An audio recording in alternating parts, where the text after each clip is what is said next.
What we're going to look at now is the use of text boxes on diagrams. So what we can do is on any diagram, so this is just a standard or relatives diagram, we can insert a text box.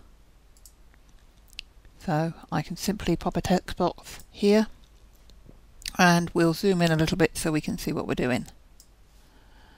Okay, so at the moment it's very unexciting and says text.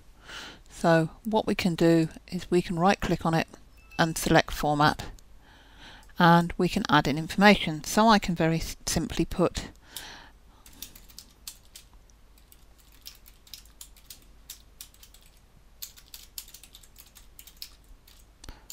and then I could just simply put relatives of Anthony Munro, but if I want to reuse this later it's much better to use the insert data ref.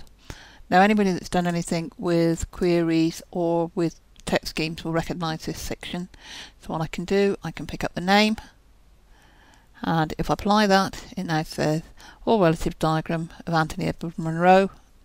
You can also use useful things such as life dates. Again, you can apply, and what we can also do is we can centre that, and we can pick a pretty font, and of course make it considerably bigger. And again we can apply it, so we can see there we've got all relative diagram, and obviously we can make the text box smaller. So that's a very simple way of just adding a text box. But sometimes what you want to do is to make that text box a little bit more comprehensive. So what I could do now, once I'm happy with that part of the text box, there's absolutely nothing to stop me adding another text box. Say down in the corner here, again select format. What I can do in here, I could put, now obviously again I could put the date in, but it probably makes far more sense to use equal today, which is a function. And when I apply that, what you'll see is we've now got a print date in there.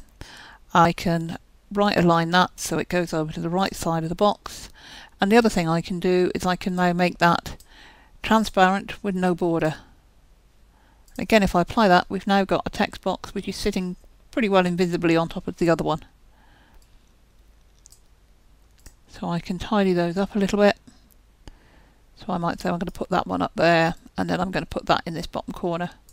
Now what I can also do is I can carry on rearranging, and when I'm happy with it, what you can then do is select both those boxes, and again you could have added lots of extra boxes in there. You can right click on that, group it, and now I can move that around as a group.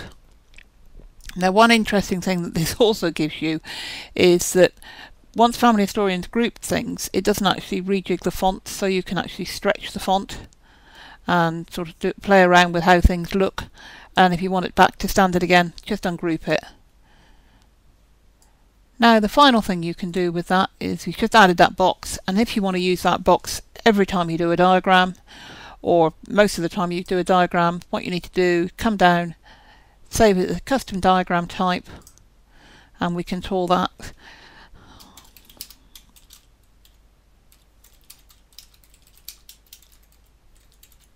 custom old relatives with nameplate. Click OK on that, and next time you're at the relatives the window and you want to see one with a diagram on, with a box on, just come down, and in your custom diagram types you'll have all relatives with nameplate.